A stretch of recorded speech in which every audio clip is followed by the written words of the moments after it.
play some more. Okay, do you like making things?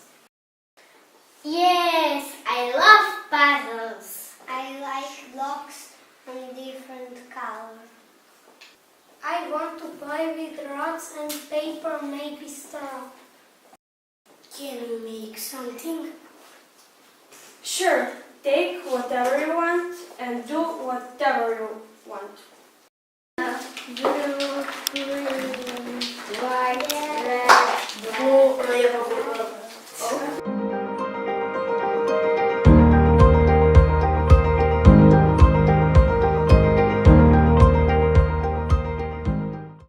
Let's see what you made. I have made a parachute. I want to fly and jump in a plane. Very interesting. I'm sure you will do that one day when you grow up.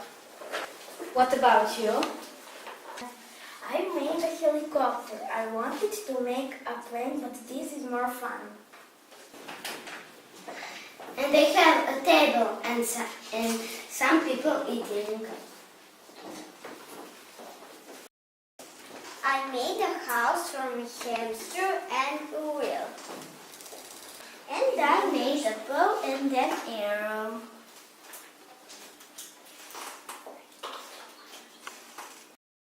As far as I can see, we have some great architects and inventors here. They remind you of someone?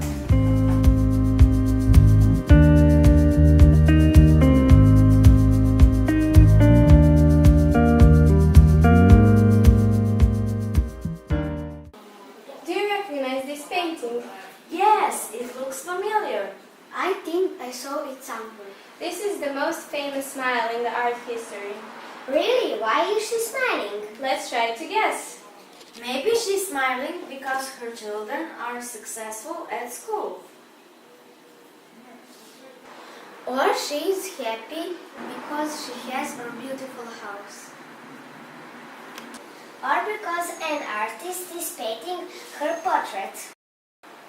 These are all good guesses. Is she really smiling?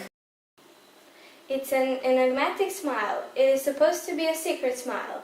I think Mona Lisa can be seen as the first psychological portrait painting in the history. It seems that Mona Lisa is smiling, and then, after some time, it seems that the smile has faded away. People have been baffled by the smile for 500 years. Do you know who painted this portrait? I'm not sure. Leonardo Da Vinci.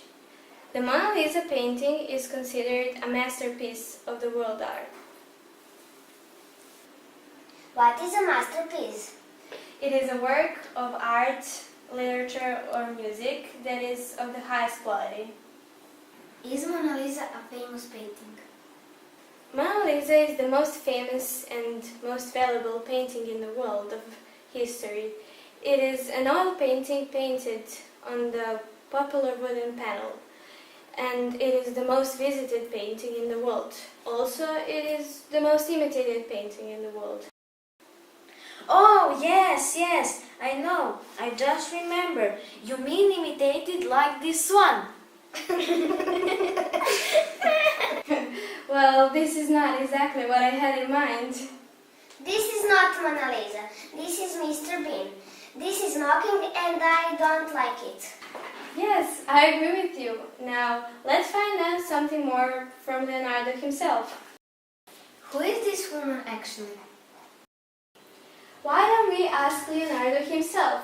We have a computer program that will help us see Leonardo as if he was alive. Let's see if it works. It is a portrait of a wife of a rich merchant who lived in Florence, Italy. His name was Francesco del Giocondo. He wanted the painting to be a portrait of his wife that was intended to be hung in the new home. Why did rich people want their portrait? A portrait painting was a sign of position and status in the society. Then I definitely get a portrait. What was her real name? The real name of Mona Lisa was Lisa del Giocondo, Another name for the Mona Lisa in Italian is La Gioconda. Why is she called Mona Lisa then? Mona Lisa is an English title that has been derived from the Italian word Mona, which is short from the phrase Madonna. Mona or Madonna means my lake.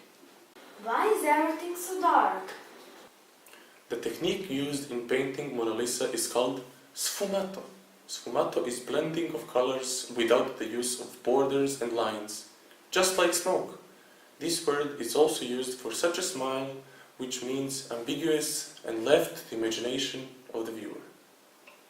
Why is she sitting outside when she posed for you? I can see the river and hills behind her. Not really. I wanted to show the harmony that is visible in the woman's smile and its connectivity with the nature. I love nature very much. Look at this fine shading in the curves of the woman's hair and clothing. It reflects its continuity in rivers and valleys in the background. Why this mysterious smile? I was fascinated by the mystery of human face and the possibility of reading the movement of somebody's soul through facial expression. Where can we see the painting? Mona Lisa is set on display for public in the Louvre Museum in Paris. The museum displays about 35,000 objects, and Mona Lisa is the most famous object. Every year of 6 million people visit the museum to see the Mona Lisa. An impressive number. I would like to go to Paris to see this painting. Look at Sarah. She's posing like Mona Lisa. My lady. Come on, everybody. Do you know the biblical story of Jesus Christ and the Last Supper? Yes, I think it's the final meal that Jesus shared with his apostles in Jerusalem before his crucifixion. Excellent! It is also a painting by Leonardo Da Vinci of the Last Supper that Jesus shared with his disciples. Where is this painting? It is a mural on the wall of the Santa Maria della Grazia convent in Milan, Italy. What is a mural? A mural is a painting on a wall. Oh, I know, it's a fresco. We saw some frescoes in several Serbian monasteries we visited on our school trip. They were beautiful. Although it is painted on a wall, it isn't a fresco. Frescoes are painted on white plaster, but Leonardo wanted to achieve a grander luminosity than the fresco method allowed for, and the bigger problem with frescoes, as Da Vinci saw it, was that they demanded the painter's rush to finish his work before the plaster dried. And he didn't want to rush? Leonardo? Let's ask Leonardo. Of course I didn't want to rush. You need time to paint such an important painting. That is why I invented my own technique. I used tempera paints on stone. I primed the wall with material that would accept the tempera and protect the paint against moisture. You have always been inventive. What moment does the picture show? It shows the apostles' reaction when Jesus said that one of them would betray him. Each disciple has their own expression showing their own reaction to what Jesus has just told them. And what are their names? Andrew, Peter, Judas, John, Thomas, Philip, and others. Wow, magnificent to capture the moment. Yes, I wanted to capture the reaction of shock and rage from the apostles. Can you see the expression on their faces? Yes, some of them are angry, some are shocked, maybe sad or astonished or stunned. Try to imagine the situation. That evening he gathered them together to eat. He told them he knew what was coming. As they ate and drank together, Christ gave the disciples explicit instructions on how to eat and drink in the future, in remembrance of him. And then a bomb. One of them would betray him before sunrise, and all 12 have reacted to the news with different degrees of horror, anger, and shock. Emotions range from protest, Philip, to sadness, John next to Christ, to acceptance, Christ. Judas, however, is shadowed, so we can only see a part of his face while he clutches the money bag containing silver pieces in it. Is Judas the man holding a bag? Yes, he is the traitor, and this is the money bag containing 30 pieces of silver in it. Leonardo, how did you paint him? I wanted the faces to be as natural as the real people. The look of every apostle was based on the real-life model. That's why I needed to search the jails of Milan for the perfect-looking scoundrel such as Judas. And who is the man with knife? Peter is holding a knife in his hands. Later in the story, when the guards come for Jesus, Peter defends Jesus with that knife. Thomas is pointing up at the sky. What is he trying to say? Andrew has his hands straight up in alarm. Is it because of the knife being pointed at him or because of Jesus' announcement? Judas' other hand is reaching towards the plate, which is a part of what Jesus says, that whoever dips his hand into his plate is the betrayer. This painting is full of symbols. We know that Leonardo is great master who is playing with us. There's always something enigmatic in his paintings. But is the person sitting left to Jesus a man or a woman? This is supposed to be John, but some have claimed that John isn't really John, that Leonardo painted a woman there and that the woman is Mary Magdalene. Oh, I remember where I heard that it might be Mary Magdalene. My sister was reading a book by Dan Brown, the Da Vinci Code, and there's something about it in the book. There is also a film based on that book. It seems that Leonardo is still very popular nowadays. Do you remember that Leonardo was not only a painter and a sculptor, he was also an inventor, architect, engineer, and mathematician? Yes, sculptor, musician, botanist. Geologist, cartoonist, writer. Anatomist, historian, engineer. Yes, we say that he was a true Renaissance man. What kind of picture is this? This is a pen and ink drawing that explores the theories about human proportions. It depicts a man in two superimposed positions with his arms and legs apart, inscribed in a circle in a square. It's called the Vitruvian Man, and Leonardo was fascinated by proportions. Yes, very good. I'm glad you're enjoying this. Again. Why is it called Vitruvian? It was named after the ancient Roman architect called Vitruvius. He gave a list of relation or proportions among body parts, hands, feet, thumb, arms, navel, and etc. Leonardo. Vitruvius had the idea that architecture was an imitation of nature, and so he studied the proportions of the human body, as seen as the greatest work of art. This is really a blend of art and science. This is my study of proportions, but also my desire to relate man to nature. I was trying to draw a human figure in a circle and a square. In this way, we would have a canon of proportions that would be perfect as it was based on the human being. And this would be handy when designing churches and other buildings. What does the text on the drawing say? The notes on Leonardo's drawing come from Vitruvius' book. They say the measurements of man are distributed like this. A palm is equal to 4 fingers, a foot is equal to 4 palms, a cubit is equal to 6 palms, 4 cubits are equal to a man, and man is equal to 24 palms, and so on. The length of man's outspread arms is equal to his height. What is a cubit? The cubit is an ancient unit from the length of the tip of the middle finger to the bottom of the elbow.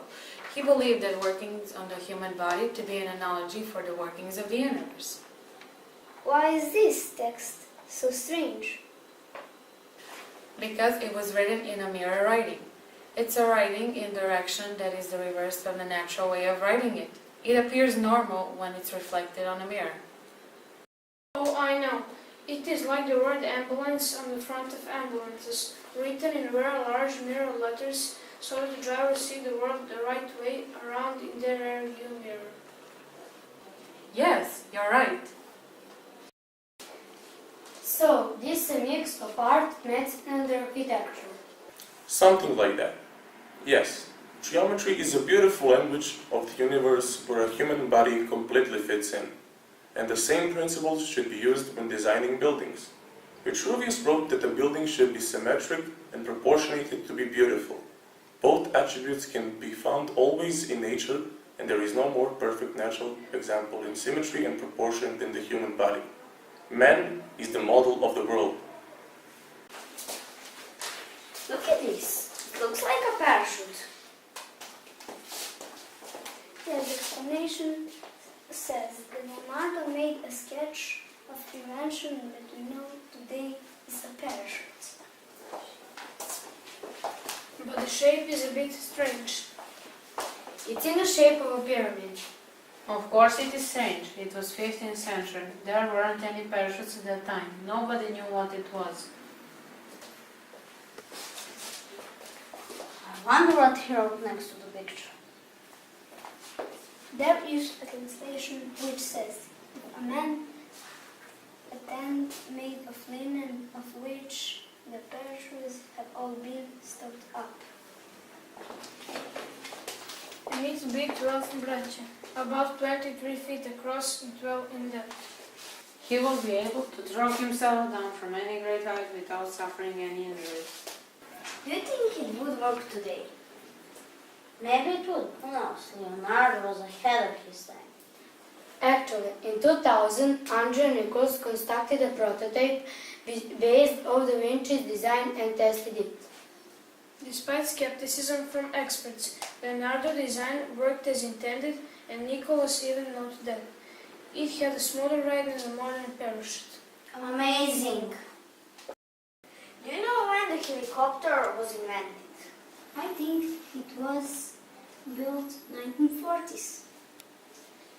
I believe that Leonardo da Vinci's sketches from the late 15th century were the predecessor to the modern-day flying machine. It was 450 years earlier than an actual helicopter would take to the air. As with many of Da Vinci's ideas, he never actually built and tested it, but his notes, drawings, and mapped out exactly how the device would operate. What does the explanation say? The description says, if this instrument made with a screw be well made. That is to say, if a man had a tent made of linen on which the pores are stuffed up with starch and be turned swiftly. They say screw will make it spiral in the air and it will rise high. I think the device was designed to compress air up to a tiny flight, similar to today's helicopters. Da Vinci was a big proponent of many possibilities offered by the screw shape. And he used the shape for other inventions as well. It's a great leap of imagination.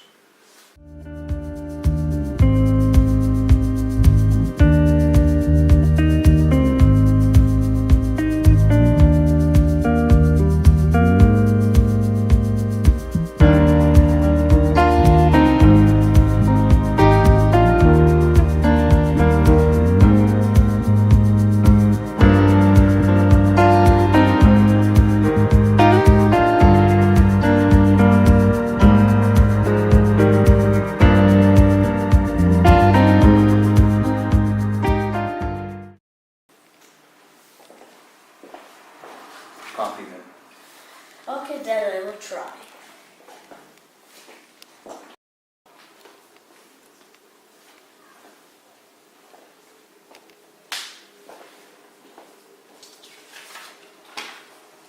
Not bad, but you can do better.